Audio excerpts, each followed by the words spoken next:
digital লাইভত মই সৌৰভ গাৰ্গ দেওবাৰৰ দিনটোত জনসমুদ্ৰত পৰিণত হৈছে জুবিন ক্ষেত্ৰ ৰাজ্যৰ বিভিন্ন প্ৰান্তৰ পৰা হাজাৰ হাজাৰ জুবিন অনুৰাগী আহিছে হাজাৰ হাজাৰ অসমবাসী ৰাজ আহিছে প্ৰাণৰ শিল্পীজনৰ সেই জুবিন ক্ষেত্ৰলৈ জুবিন গাৰ্গৰ সৈতে তেওঁলোকে কথা পাতিবলৈ আহিছে জুবিন গাৰ্গৰ আত্মাৰ সদগতি কামনা কৰি কিছুমানে নাম প্ৰসংগ কৰিছে কিছুমানে তেওঁ ভাল পোৱা গছপুলি ৰোপণ কৰিছে নাহৰ পুলি ৰোপণ কৰিছে কিছুমানে তেওঁক আহি তাত কৰিছে কিছুমানে কান্দিছে কিছুমানে তেওঁৰ স্মৃতি কৰিছে মুঠতে জুবিন ক্ষেত্ৰত জনসমুদ্ৰ তাতে আজি দেওবাৰ ৰাজ্যৰ বিভিন্ন প্ৰান্তৰ পৰা এই লোকসকল আহিছে বাছেৰে আহিছে ব্যক্তিগত বাহনেৰে আহিছে আৰু একেবাৰে 80-70 বছৰীয়া বৃদ্ধৰ পৰা আৰম্ভ কৰি কণ কণ শিশুসকললৈকে আহিছে সকলোৰে মুখত এটাই শব্দ জুবিন জুবিনে ন্যায় পাব লাগিব জুবিন গাৰ্গৰ কি হ'ল সকলোৱে জানিব বিচাৰিছে আজি প্ৰত্যেকটো দেওবাৰে আসতে এনেকুৱা ধৰণৰ ভিৰ হ'বলৈ ধৰিছে জুবিন গাৰ্গবিহীন প্ৰাণৰ শিল্পী জুবিন গাৰ্গবিহীন 45টা দিন অতিক্ৰম কৰিলে আৰু এই সময়ছোৱাত 31 তাৰিখৰ দিনাখন জুবিন গাৰ্গৰ সপোনৰ ছবি ৰৈ ৰৈ বিনালে ছবিখন মুক্তি লাভ কৰিলে তাৰ পিছতো সেই জুবিন ক্ষেত্ৰলৈ কোনোবাই কৈছিল মানুহে ভাবিছিল লাহে লাহে জুবিন ক্ষেত্ৰলৈ মানুহৰ সমাগম কমিব কিন্তু উলুটা হৈছে মানুহৰ সমাগম বাঢ়ি গৈছে প্ৰাণৰ শিল্পীজনক কোনো অসমীয়া মানুহে অকলশৰীয়া কৰিব বিচৰা নাই যেটো এই মানুহজন জীৱিত কালত সদায় মানুহৰ মাজত আছিল আৰু আজিও তেওঁ মানুহৰ মাজতে নিশব্দ হৈ শুই আছে দৃশ্যাংশ আপোনালোকক দেখুৱাব বিচাৰিছো জুবিন ক্ষেত্ৰৰ আমাৰ টিভিটো পুনপটীয়া সম্প্ৰচাৰ হৈ আছে এটা পবিত্ৰ স্থানলৈ আসতে পৰিণত হৈছে এটা নতুন মন্দিৰ অসমত এয়া জুবিন ক্ষেত্ৰ ৰাজপথৰ একেবাৰে কাষতে আছে বীৰডি বাট নোপোৱা অৱস্থা এদৰে পৰুৱাৰ দৰে মানুহ তাত এয়া কোনো ৰাজনৈতিক দল সংগঠনৰ কোনবাৰ নিৰ্বাচনী প্ৰচাৰ নহয় এই সকল লোকক কোনো মানুহে মাতি অনা নাই স্বতঃস্ফূৰ্তভাৱে তেওঁলোক তালৈ আহিছে ৰাজ্যৰ বিভিন্ন প্ৰান্তৰ পৰা আহিছে উজনি নামনি মধ্য অসম আৰু পশ্চিম বংগৰ পৰাও একাংশ জুবিন অনুৰাগী আহিছে আৰু সকলোৱে ইয়াত ধূপ ধুনা জ্বলাইছে চাকি জ্বলাইছে গামোচাত জাষ্টিস ফৰ জুবিন গাৰ্গ লিখি আনিছে আৰু জুবিন গাৰ্গৰ যিবোৰ প্ৰিয় গীত মায়াবিনী ৰাত্ৰিৰ বুকুত বা এনেকুৱা গীতসমূহ তেওঁলোকে গাবলৈ চেষ্টা কৰিছে চৰকাৰে বাজে বাজে কৈ আছে যে প্ৰকৃত অনুৰাগী কোন কিন্তু প্ৰকৃত অনুৰাগীৰ সংজ্ঞা যদি কোনোবাই চাব বিচাৰিছে এই জুবিন ক্ষেত্ৰলৈ যাব পাৰে আৰু জুবিন ক্ষেত্ৰত জাতি বৰ্ণ ধৰ্ম নিৰ্বিশেষে সকলো ওলাই আহিছে আৰু এইদৰে কেৱল চাকি জ্বলিছে এজন মানুহৰ কাৰণে পৃথিৱীৰ ভিতৰত এইবোৰ দৃশ্য হয়তো বিৰল হ'ব কোনো শিল্পীৰ কাৰণে ৰাইজৰ এনেকুৱা ধৰণৰ মৰম আমি আগতে দেখা নাই কেৱল জুবিন গাৰ্গে এই ধৰণৰ মৰম ৰাইজৰ পৰা বুটলিবলৈ সক্ষম হৈছিল আৰু সকলো ওলাই আহিছে কিন্তু সকলোৰে এটাই দাবী যে জাষ্টিস ফৰ জুবিন গাৰ্গে ন্যায় পাবই লাগিব জুবিন গাৰ্গৰ লগত প্ৰকৃততে কি হ'ল কাৰণ মুখ্যমন্ত্ৰী ইতিমধ্যে কৈছে যে জুবিন গাৰ্গক হত্যা কৰা হৈছিল আৰু হেতু কথাই প্ৰমাণ হ'ব 17 নৱেম্বৰৰ ভিতৰত 10 তাৰিখে চাৰ্জশিট দাখিল কৰিব বুলি তেওঁলোকে কৈছে এসআইটিৰ হাতত বহু তথ্য আহি পৰিছে বুলি কৈছে আৰু মুখ্যমন্ত্ৰীৰ যি মন্তব্য সেই মন্তব্য সম্পূৰ্ণ সমৰ্থন জনাইছে জুবিন গাৰ্গৰ পৰিয়ালো তেওঁলোকেও সন্দেহ প্ৰকাশ কৰিছে যে জুবিন গাৰ্গক হত্যা কৰা হ'ল কিন্তু তাৰ পিছতো এয়া জুবিন ক্ষেত্ৰৰ দৃশ্য আপোনালোকক দেখুৱাই আছো য'ত এজন শিল্পীক শেষ স্থান দিয়া হৈছিল তেওঁৰ শেষ শৰণস্থলী বুলি ক'ব লাগিব এইখিনি জেগা সোণাপুৰ এটা পবিত্ৰ ধামলৈ পৰিণত হৈছে পবিত্ৰ স্থানলৈ পৰিণত হৈছে মানুহ আহিছে এয়া কোনো মন্দিৰ নহয় কিন্তু মানুহে মন্দিৰ বনাই পেলাইছে যিজন মানুহে জীৱিত কালত ভগৱানক বিশ্বাস কৰা নাছিল তেওঁ মুক্ত বুলি কৈছিল আৰু সেইজন মানুহকে এতিয়া মানুহে ভগৱান ৰূপে পুজিবলৈ লৈছে এয়া হৈছে জুবিন গাৰ্গৰ শক্তি আৰু সকলো মানুহৰ সৈতে জুবিন গাৰ্গৰ এটা যি ভাল সম্পৰ্ক আছিল সদায় সাধাৰণ মানুহৰ মাজত তেওঁ থাকিব বিচাৰিছিল আৰু তাৰে প্ৰতিফলন এতিয়া ঘটি আছে দৃষ্টিহীন লোকসকল জুবিন গাৰ্গৰ ছবিখন চাবলৈ আহিছে তেওঁলোকে জুবিন গাৰ্গৰ মাতটোক অনুভৱ কৰিছে তেওঁলোকে উকা তেওঁলোকে নিজকে অকলশৰীয়া অনুভৱ কৰিছে আজি তেজপুৰত একাংশ দৃষ্টিহীন যুৱক যুৱতী আহিছিল সিনেমাখন চাবৰ কাৰণে আহিলে চাবলৈ নাপালে কিন্তু তেওঁলোকে তাৰ পিছত আক্ষেপ কৰিছে যে আমাক প্ৰকৃততে ভাল পোৱা মানুহজন এতিয়া নাই তেওঁলোকে এতিয়াহে নিজকে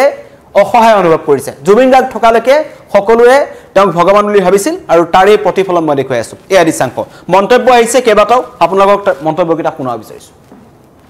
ক'ৰ পৰা আহিছে আমি টংলাৰ পৰা আহিলো টংলাৰ পৰা কিমান সময় আহিলে জাষ্ট আহি পাইছো জুবিনক এবাৰ শ্ৰদ্ধা জনালো তেওঁ আইতাই অলপমান গামোচা দিয়া তাতে চাই আহো যায় বাকী এক পাক ঘূৰো এতিয়া কেনেকুৱা লাগিছে ইয়ালৈ আহি পাহৰিছো আৰু আমি তাকে জুবিনক লেহে মনত পৰি আছে বহুত ভাল লাগিছে ঘৰত মানে মনে নবহা হৈছে আমাৰ এতিয়া চাই যোৱাৰ পিছতহে আমাৰ মনগিলা মানে অলপ হেৰি হ'ব আৰু লগতে যোনে মানে জুবিনক এই হত্যা ষড়যন্ত্ৰ লগি পেলাই মাৰিছে সেইগিলা মানে সোনকালে মানে শাস্তি দিব লাগে আপুনিও জুবিনৰ ন্যায় বিচাৰিছো বা হেৰি ফটো উঠা থকা সিহঁতৰ জেলৰ ভিতৰত থকা গীতা ফটোতে আমি ঘকতে যাম মত তহঁত এনে বুলি চালে ফটোতে কৰিছে নেকি তেনেকুৱা সেনেকে কৰি থাকো আমি জানিছা এই মোবাইল চাই এতিয়া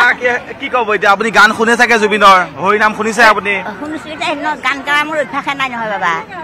জানিছা অভ্যাস নাই গান নাই মনত পৰে নে নাই জুবিনলৈ মনত পৰে নে নাই জুবিনৰ গানকে শুনি থাকো আমি এতিয়া জুবিনৰ গানকে শুনি টোপনি যাওঁ ঈশ্বৰৰ নাম ল'বা আমি পাহৰিছো জুবিনক মানে জুবিনক হেৰাবাৰ পৰা কিমান বছৰ হ'ল এতিয়া আপোনাৰ 82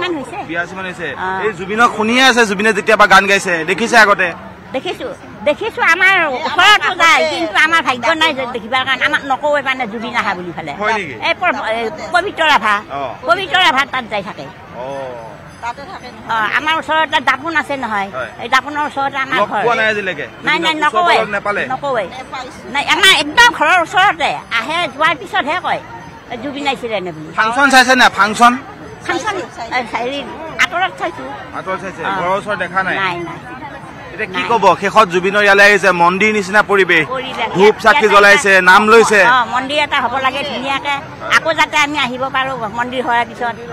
সেইটো আমি ঈশ্বৰৰ ওচৰত কামনা কৰো লগতে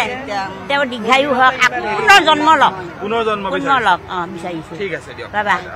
তোমালোকে ভালে থাকা আৰু হেৰি কৰিবি এই এটা যাতে ন্যায় পাবা লাগে আমাৰ মুখ্যমন্ত্ৰী মনে মনে থাকিলে নহ'ব নহয় হয়নে নহয় দিয়ক ঠিক আছে যাব চাই লওক সমাধি ক্ষেত্ৰত যেতিয়ালৈকে শ্ৰদ্ধাঞ্জলি জনাব নোৱাৰো তেতিয়ালৈকে তেখেতৰ মই চিনেমাখনো চাবলৈ মানে মোৰ গাত ইমান সাহস নাই সেইটো কাৰণে খুব কষ্টৰে আহি গ'লো মোৰ 1.5 বছৰীয়া ছোৱালী এজনী আছে তাইক লৈ আমি আটাইকেইজনী আহিলো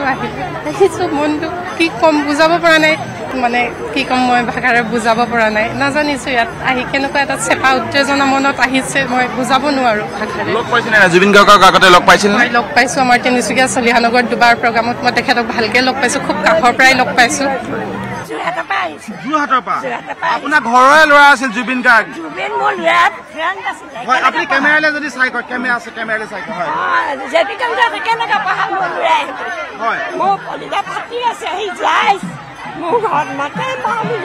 আপোনালোকৰ ঘৰলৈ জুবিন গৈছিল পঢ়ি থাকোঁতে ল'ৰাৰ লগত যোৰহাটৰ চাৰিঙাটৰ মই কৈছোঁ মই যাওঁ ল'ৰাই লৈ আহিছোঁ এইটোৱে কথা তাকি অময় হওক আৰু সদায় অন্তৰতে আছে একেলগে পঢ়াই মা বুলি মাতে চাইকেল চলাই যায় ৰঙালী চাইকেল এখন লৈ যায়হি মই চুলি দীঘল আছিলে জপৰাকে থাকে মমাৰ ঘৰ মাহী ঘৰ মোৰ ঘৰৰ ওচৰতে এই মমাৰ ঘৰত থাকিও পঢ়ে মাহী ঘৰত থাকিও কলেজলৈ যায় যিকোনো কথা মোক কয়হি সেইবোৰ কথা যিকোনো কথা ক'লে তেতিয়াপা থাকে আমি পাত দিয়ক এইটো থৈ দিয়ক এইটো এনেকৈ কেনেকৈ হ'ব তেনেকুৱা এটা কথা মই সেইটো কৰিম বুলিছোঁ কৰিমেই আপোনালোকে এইটো যি কয় আকৌ মই ভাল পাইছোঁ এইটো তেনেকুৱা এটা কথা সেইটোৱে কথা দুখ লাগে মই ইমান ডাঙৰ ফটো বনাই মই মুছলিম মানুহ হয় মছজিদত থৈছোঁ মোৰ ঘৰত থৈছোঁ এই আমাৰ অন্তৰত সোমাই আছে মোৰ ল'ৰা ছোৱালীবোৰকে কান্দি কুটি ভাত এসপ্তাহ দিন নাখালে ডাক্তৰ তালৈ আনিছে তেনেকুৱা হৈ গ'ল জুবিন গাৰ্গে কোৱা কথাটো মনত আছে মোৰ যে জাতি নাই ধৰ্ম নাই মই মানে মানুহ কেৱল মানুহ তেনেকৈহে কয় মই কেৱল মানুহ মোৰ জাতি ধৰ্ম কোনো নাই মই মানুহ সেইগৰাকীয়ে জুবিন গাৰ্গ তেওঁ মানে যিমান মানুহক সহায় কৰি থৈ গৈছে ক'বলৈ বাকী নাই জুবিনক যে এনেকৈ নি তাত যে মাৰিবগৈ আমি বুঢ়াটো ভবা নাছিল কি যাব লগালে ইমানেই ল'ৰা জানো কেলৈ তাক মাৰিলে যে ইয়াত নোৱাৰিলে মাৰিব মানে কি ক'বা আৰু জুবিনে মানুহৰ ভাত পানী অসমখন চেচ কৰি দিলে জুবিনক মাৰি আৰু যিকেইটাই যে মাৰিছিলে মানে পোক দি মৰতে জুবিন গাৰ্গে এয়া জুবিন ক্ষেত্ৰৰ পৰিৱেশ দেখুৱালো ৰাজ্যৰ বিভিন্ন প্ৰান্তৰ পৰা লোক আহিছে বয়োজ্যেষ্ঠ লোকসকল আহিছে তেওঁলোকৰ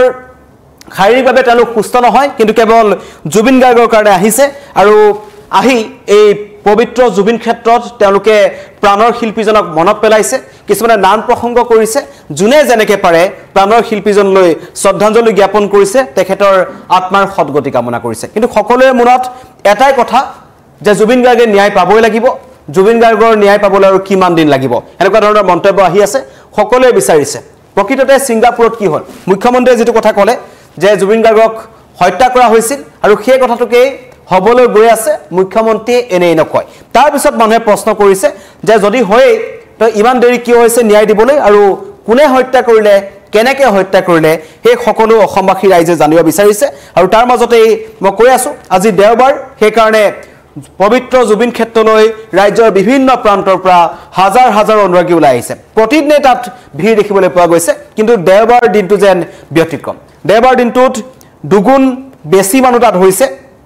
আৰু সকলোৱে আহি তাত মনে প্ৰাণে প্ৰাণৰ শিল্পীজনৰ কাৰণে প্ৰাৰ্থনা কৰিছে সকলোৰে এটাই কথা যে জুবিন গাৰ্গক সোনকালে ন্যায় দিব লাগে আৰু এনেকুৱা দৃশ্য এই যি দৃশ্য মই আপোনালোকক দেখুৱালো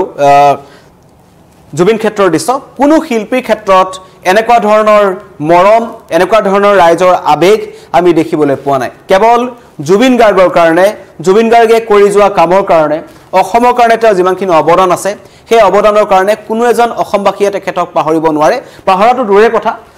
তেখেতৰ তেওঁ যে কাইভাৱে নাই সেইটো কথা আজি ৪৫টা দিন পাৰ হৈ যোৱাৰ পিছতো মানুহে কিন্তু বিশ্বাস কৰিব পৰা নাই আৰু সেই কাৰণে তেওঁলোক তালৈ গৈছে সকলোৱে অনুভৱ কৰে তালৈ গলে জুবিন গাৰ্গৰ সৈতে তেওঁলোকে কথা পাতিছে বাকি মানুহজনক আগতে খাৰগুলি বা কাহিলিপৰা সিনাৰ্জি এপাৰ্টমেণ্টত যেতিয়া মানুহে লগ পাইছিল যিদৰে লগ পাইছিল সেই একেদৰে এতিয়া মানুহখিনিয়ে লগ পাইছিল বুলি ভাবে কোনো মানুহে কোৱা নাই যে জুবিন গাৰ্গৰ মৃত্যু হৈছে সকলোৱে বিশ্বাস কৰে তেওঁ এতিয়া আমাৰ মাজত আছে তেওঁ আমাক চাই আছে খুনাপুৰতে জুবিন গাৰ্গ থাকে আৰু জুবিন গাৰ্গক লগ কৰিবলৈ এদৰে হাজাৰ হাজাৰ মানুহে ভিৰ কৰিছে জুবিন ক্ষেত্ৰ ধন্যবাদ